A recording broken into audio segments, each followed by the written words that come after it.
అండి ఇప్పుడు అమెరికా వెళ్ళా. అక్కడ వెళ్ళిన ప్రతి స్క్రీన్‌లో 2 సినిమాల పేర్లు బాగా గట్టిగా వినపడినాయి. అది గెస్ చేయండి ఏంటో? Take a wild guess. అంటే 'రెడీ' మన చేశాను, మన 'దేవదాస్' తెలుగు చేశాను. సినిమాలా? ఏదండి నా సినిమాలండి. మీ సినిమాలా? ఇస్మార్ట్ శంకర్ మస్తుగా ఉండాలి. 'జగడం' అండ్ 'ఇస్మార్ట్ శంకర్.' ఓకే. నేను షాక్ అయ్యాను. అమ్మ ఇన్నేళ్ల తర్వాత ఇంకా గుర్తుపెట్టుకుంటున్నారంటే, అంటే 'రెడీ' నాతో నా ప్లస్ పాయింట్, మైనస్ పాయింట్ 2 ఏంటంటే they have accepted me in all the genres. 'Devdas' గాని, 'జగడం' గాని, 'రెడీ' గాని, 'కంద్రీగ' గాని, 'ఇస్మార్ట్' లైక్ ఇప్పుడు నేను 'శైలజా'కి, 'ఇస్మార్ట్ శంకర్‌కి' మీరు ఎక్స్‌పెక్ట్ చేయగలుగుతారా? సో, అన్ని జానర్స్‌లో యాక్సెప్ట్ చేశారు. మన తెలుగు ఆడియన్స్ ఏంటంటే, ఏ జానర్ అయినా అన్నిట్లో యాక్సెప్టెన్స్ ఉన్నప్పుడు దానికి కరెక్ట్ సినిమా ఇస్తే వాళ్ళు ఖచ్చితంగా చూస్తారు. సో, అది వదిలేసి ఇదే జానర్‌లో చేస్తానని కాదు. అంటే మీరు 'జగడం' చేసే టైంకి 'ఇస్మార్ట్ శంకర్' చేసేటప్పుడు మీరే మిక్స్ చేసేవారు జానర్స్. క్లాస్ సినిమాలు తీసేవారు, మాస్ సినిమాలు తీసేవారు, కమర్షియల్ సినిమాలు తీసేవారు. ఇన్‌ఫాక్ట్ ప్రతి హీరో అలా మిక్సప్ చేసేవారు సినిమాలు.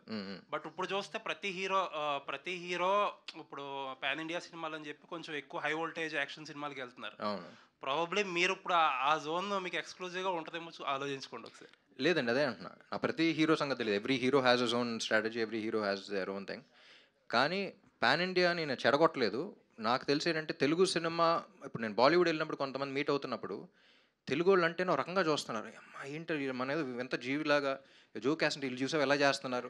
That is the respect that weave gained India wide. Pan India అని మనం కొంచెం అప్పుడప్పుడు అనుకోవచ్చేమో కానీ మన రీచ్ అంత ఉంది. వాళ్ళు రాజమౌళి గారు ఆల్మోస్ట్ హాలీవుడ్ రేంజ్‌లోకి ఎలాగెళ్లారంటే that is the reason why. ఇలాంటి ప్రొడ్యూసర్స్ ఉండి పుష్ చేయడం వల్లే వచ్చిందది. సో, పాన్ ఇండియా అనేది it's not a negative thing. It's a positive thing. మనం అంతమంది ఆడియన్స్‌ని మెప్పించగలుగుతున్నాం అనే ఇది. లేదండి. I don't mean it. అంటే పాడు చేయడం అంటే ఇన్ ద సెన్స్ ఒక హై కమర్షియల్ బాగా ఎక్కువ